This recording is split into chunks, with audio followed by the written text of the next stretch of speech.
época, o rei Herodes começou a perseguir algumas pessoas da igreja. Ele mandou matar à espada Tiago, irmão de João. Quando viu que isso agradou os judeus, mandou também prender Pedro. Isso aconteceu durante a festa dos pães sem fermento. E depois que prendeu Pedro, Herodes o colocou na cadeia e pôs os 4 grupos de soldados, com 4 em cada grupo, para guardá-lo. É que Herodes queria apresentá-lo ao povo depois do dia da Páscoa. E assim Pedro estava preso e era vigiado pelas guardas, mas a igreja continuava a orar com fervor por ele. Diga comigo, a igreja continuava a orar. E na noite antes do dia em que Herodes ia apresentá-lo ao povo, Pedro estava dormindo, preso com 2 correntes entre 2 soldados. E havia guardas de vigia no portão da cadeia. De repente apareceu um anjo do Senhor e uma luz brilhou dentro da cela.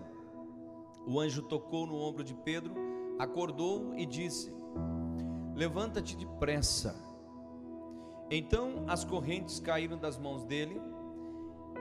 Aperte o cinto e amarre as sandálias, disse o anjo, e Pedro fez o que o anjo mandou. Põe a capa e venha comigo, ordenou o anjo. Pedro saiu da cadeia e foi seguindo o anjo, porém não sabia de fato, o anjo o estava libertando. Ele pensava que aquilo era uma visão, e eles passaram pelo primeiro, pelo segundo posto da guarda e chegaram ao portão de ferro que dava para a rua.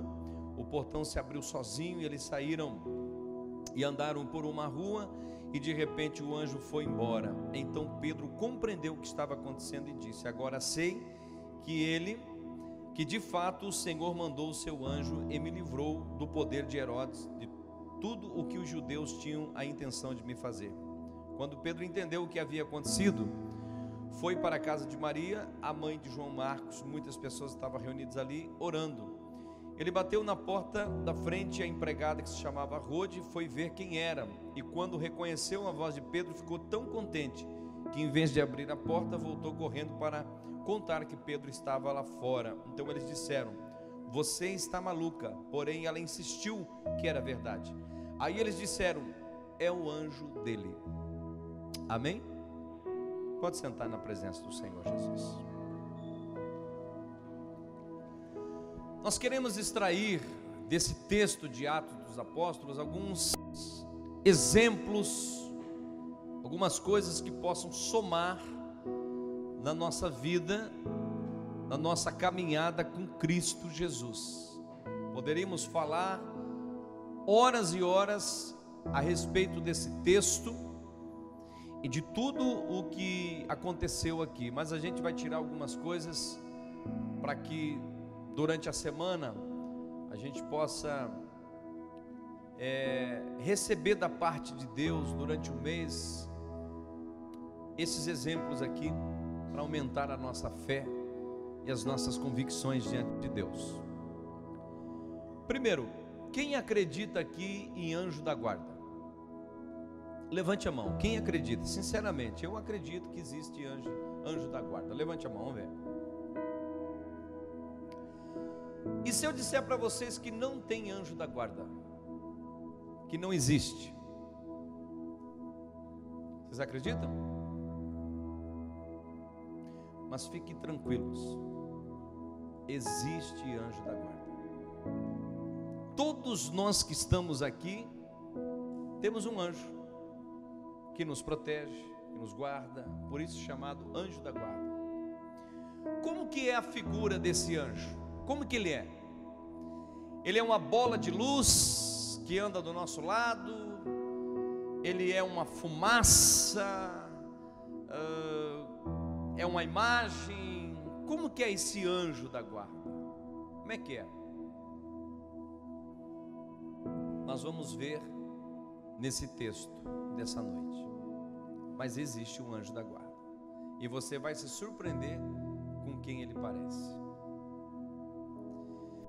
Olha só, a igreja de Atos dos Apóstolos era uma igreja que não era realizada as suas celebrações em cultos, como nós estamos aqui hoje num templo, uma placa denominacional aí identificando a nossa instituição, a nossa identidade. As igrejas, elas se concentravam e elas cresciam nas casas. Então, o que nós chamamos hoje de células, o que nós chamamos hoje de casa de paz, o que se chama de núcleo familiar,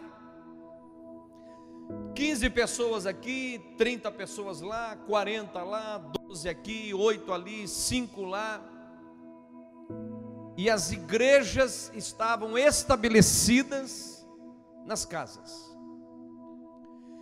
A igreja não tinha um CNPJ, ela não tinha um estatuto, ela não tinha uma declaração de fé, um regimento interno, ela não tinha uma influência com as autoridades, ela não tinha um poder econômico, financeiro ainda estabelecido diante da sociedade.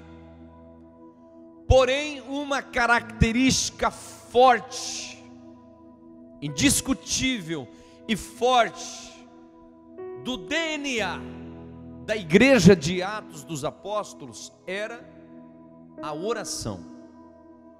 O que movia a igreja e o que fazia com que a igreja ela crescia, ela avançava, era a oração contínua da igreja de Atos dos Apóstolos. Então a Bíblia diz que a igreja permanecia unânime em oração, os milagres eram contínuos no meio da igreja. Diga comigo, quando a igreja ora, diga, milagres acontecem. Então, quando a igreja ela estava nesse momento de oração, e o mais interessante, que não era um grupo de oração da igreja, o círculo de oração da igreja, o núcleo de oração da igreja, ou apenas a igreja, um departamento da igreja em oração. Não, era o ministério da oração e era toda a igreja envolvida em oração. Era líderes, era departamentos, era homens, mulheres, crianças, jovens. A igreja permanecia unânime em oração, de contínua oração. Toda a igreja mergulhada em oração. Creio que nós precisamos repetir esse episódio novamente nas nossas igrejas atuais do dia de hoje. Mergulhar todos em oração. Todos. Não levantar um grupo esporádico aqui, o outro grupo ali, mas todos. É um compromisso nosso. A igreja não pode perder o ministério da oração. Se a igreja perder o ministério da oração, ela perdeu tudo. E a Bíblia diz que naqueles dias Herodes havia matado Tiago, irmão de João, à espada, um dos discípulos. Ele precisava aumentar a sua popularidade, até por uma questão de governo. E quem aumenta a popularidade de uma pessoa são as pessoas. E num caráter aqui de um rei. Quando ele teve essa atitude, houve um alvoroço no meio da sociedade e uma aprovação. E vendo Herodes que houve uma aceitação e a sua popularidade cresceu pela morte de Tiago, ele disse: opa, está aqui o caminho para mim crescer com a minha popularidade e ganhar força e poder político. Então ele disse: quem é o cabeça da igreja?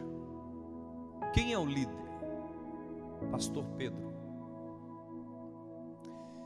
Pedro era uma figura assim de uma pessoa que já havia vivido muitas experiências com o Senhor. Pedro já havia fugido de uma prisão, saído de uma prisão. Pedro era conhecido como o único homem que andou sobre as águas. esteve com Jesus, recebeu a ordem de Jesus, a ordenança: Pedro, tu és Pedro, sobre ti edificarei a minha igreja. Viu Jesus ascender aos céus. Então ele tinha uma vasta experiência, uma pessoa de grande peso, e era o líder responsável pela igreja do Senhor Jesus Cristo. Então, na cabeça de Herodes, ele disse: eu prendendo Pedro, eu termino com a bagunça. Só que a fama de Pedro era essa: saía de prisão, saía, puxa. Mas ele disse: não, na minha prisão ele não sai. A minha prisão, ela é para presos de alta periculosidade. Ela é uma prisão fechada, ninguém sai. Por conta disso, ele nomeou 4 grupos de soldados. Cada grupo tinha 4 soldados, ou seja, 16, para fazer a escolta e a sentinela de Pedro exclusivamente. Tamanho era o receio dele de Pedro fugir. E Pedro foi preso no início da Páscoa, provavelmente açoitado, colocado em grilhões dentro da cadeia. Mas a Bíblia diz aqui que a igreja continuava em oração. Posso ouvir um glória a Deus? E assim Pedro estava preso e era vigiado pelos guardas, mas a igreja continuava a orar com fervor por ele. Aqui existe um grande segredo. Aqui existe algo que nós precisamos aprender. Porque quando as adversidades, problemas, lutas, batalhas se levantam contra as nossas vidas, muitas pessoas, irmãos, tendem a recuar. E a ordem é avançar, não recuar. Por mais que as lutas se levantem, ou as batalhas sejam grandes, as dificuldades que nós enfrentamos possam ser gigantes, mas nós temos que avançar e não recuar. A igreja soube da prisão do seu pastor, mas a Bíblia diz que ela continuava em oração. Pedro foi preso ali no início da Páscoa, era 7 dias que durava a Páscoa, e já estavam programando que no último dia da Páscoa, no dia seguinte, terminando a Páscoa, Herodes levaria ele à presença do povo, certamente para executá-lo.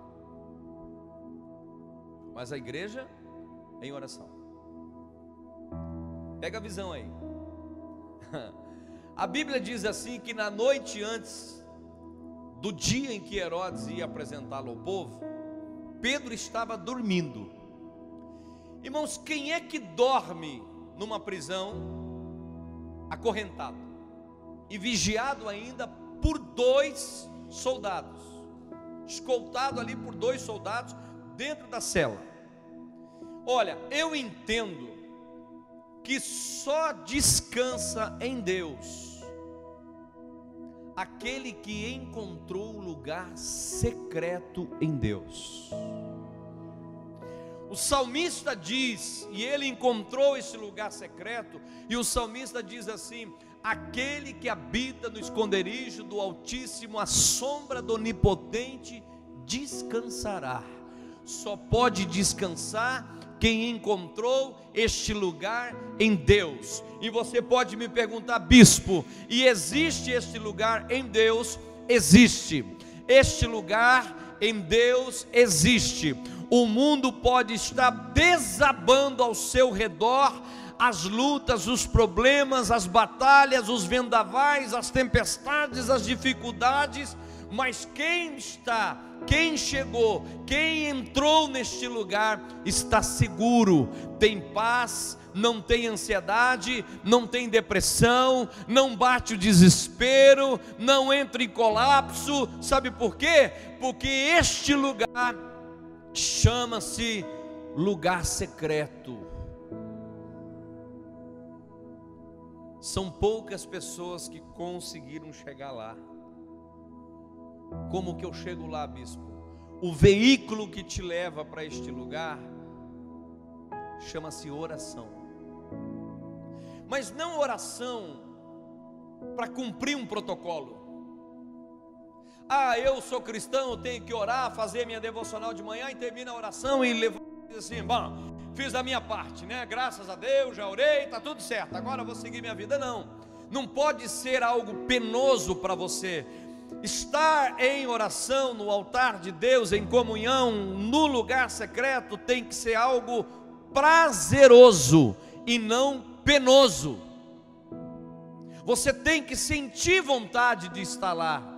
É como o salmista diz: assim como a corça anseia pela água, a minha alma tem sede de ti. A tua alma, o teu coração tem que sentir sede, tem que sentir vontade, tem que desejar estar nesse lugar.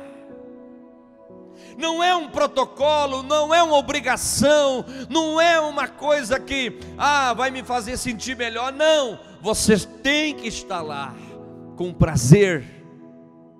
Esse lugar existe e esse lugar tem nome. O veículo que te leva a este lugar chama-se oração contínua. E o nome deste lugar chama-se intimidade. Por isso que eu digo que são poucos que chegam lá. Somente aqueles que conseguiram tocar o coração do Pai, somente aqueles que na intimidade chegam lá. E isso é uma construção, não é uma coisa que acontece da noite para o dia, é uma construção. Isso leva tempo, uma vida de oração, uma construção. Se você estiver disposto a chegar nesse lugar, é possível, este lugar é favorável, maravilhoso. Você não quer nem sair de lá, mas você vai ter que entender que existe um preço e uma renúncia para estar lá. Então, para mim, alguém que dorme açoitado e acorrentado, que consegue dormir, é alguém que está nesse lugar, alguém que chegou nesse lugar. E a Bíblia diz que Pedro, com 2 soldados, acorrentado, ele dormia. De repente, se acendeu uma luz muito forte dentro da cela, a igreja em oração, e o anjo do Senhor entrou dentro da cela. Posso ouvir um glória a Deus?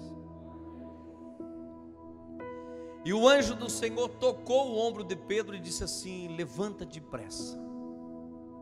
Aqui eu aprendo mais uma lição. Tem coisas que Deus quer fazer na minha vida, na sua vida, e é rápido. Não é para amanhã, nem para depois, é agora. Não tarde o que Deus tem para fazer na tua vida. Não tarde o que Deus tem reservado para você. O anjo tocou o ombro dele e disse: levanta depressa. Agora pega a visão, olha aí. Olha o que o anjo disse para ele: coloque o cinto e aperte o cinto. Qual o significado de cinto na Bíblia? Se a gente vai ali para os Efésios, a gente vê ali a armadura de Deus. Verdade. Coloque o cinto, aperte o cinto. Deixa eu te falar uma coisa muito significativa e muito importante. A verdade é uma pessoa. Decida hoje andar com a verdade.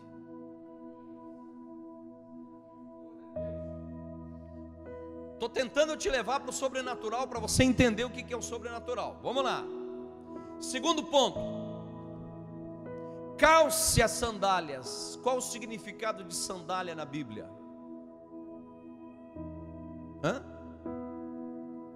Calce os pés no evangelho da salvação.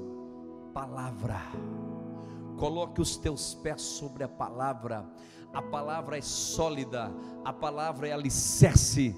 A palavra vai te levar a você ter uma vida concreta, plena diante do Espírito Santo de Deus. João 8,32 diz: e conhecereis a verdade, e a verdade vos libertará. O que liberta você, o que liberta o homem, o que liberta o ser humano é a palavra de Deus. O que aumenta a nossa fé é a palavra de Deus. A fé vem pelo ouvir, e ouvir a palavra de Deus. Então calce os seus pés na palavra, você não vai errar o caminho. E quando o anjo disse assim: aperte o cinto, calce as sandálias, quando ele se levantou, o anjo disse assim: falta a capa, coloque a capa. Irmãos, capa na Bíblia tem outro significado. Olha para mim. Capa significa autoridade, capa significa identidade, capa significa poder, capa significa unção.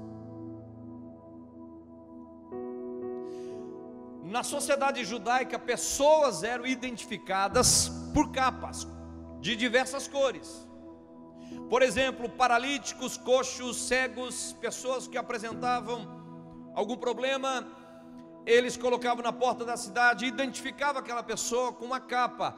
Os viajantes que cruzavam pelas portas da cidade olhavam aquela pessoa, via aquela capa, aquela cor, e sabia que era uma pessoa vulnerável, e já alcançava uma esmola. Via uma mulher com uma capa preta, dizia: essa é uma viúva. As pessoas eram rotuladas, identificadas por uma capa. Então a capa, ela é sinônimo de identidade. Então quando o anjo disse: aperte o cinto, ponha as sandálias, coloque a capa, Pedro vestiu-se da autoridade. Posso ouvir um glória a Deus? Pedro vestiu-se da sua identidade, quem eu sou diante de Deus. Pedro vestiu-se de uma unção. E agora começa o trajeto. O anjo do Senhor com Pedro, ele com as sandálias, o cinto apertado, a verdade e a unção, a capa, pronto para viver o sobrenatural de Deus, porque as coisas miraculosas iriam acontecer. Há mais ou menos 2 meses atrás, Deus colocou essa palavra no meu coração, e eu comecei a buscar. Sabe o que o dicionário fala sobre milagres miraculosos? Miraculoso quer dizer coisas espantosas.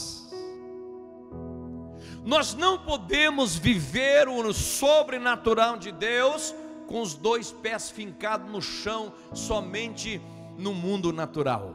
Se você quiser experimentar o lugar secreto, o sobrenatural de Deus, você vai ter que calçar os seus pés na palavra, no evangelho. Você vai ter que andar com a verdade, e você vai ter que vestir a capa da autoridade, da unção e da sua identidade.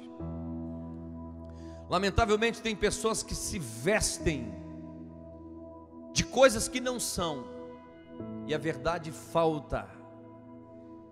O Senhor hoje te chama a colocar os teus pés na palavra, andar com a verdade acima de qualquer circunstância, e vestir-se da capa. A capa te dá unção. Começa o trajeto agora. O anjo e Pedro, rapidinho, caminhando.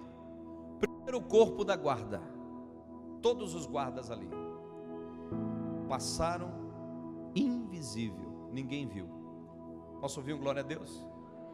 Pedro tinha tido a experiência de andar sobre as águas. Agora, se tornar o homem invisível era outra experiência. Segundo o corpo da guarda, ninguém viu, passaram novamente. E agora chegam para o portão principal da prisão, que é um portão grande de ferro.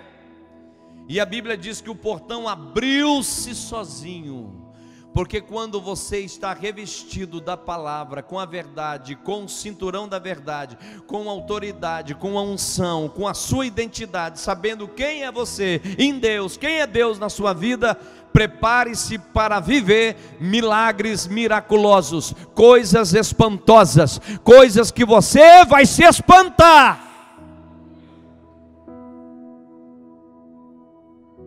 Coisas que você vai ficar abismado, como aconteceu com Pedro. Ele começou a caminhar pela rua e de repente o anjo desapareceu. Aí começou a cair em si o que estava acontecendo. Ele disse: não, isso aqui não é uma visão, isso aqui não é um sonho, isso aqui é real o que está acontecendo. Mas era tudo espantoso para ele, era diferente do que ele já tinha vivido.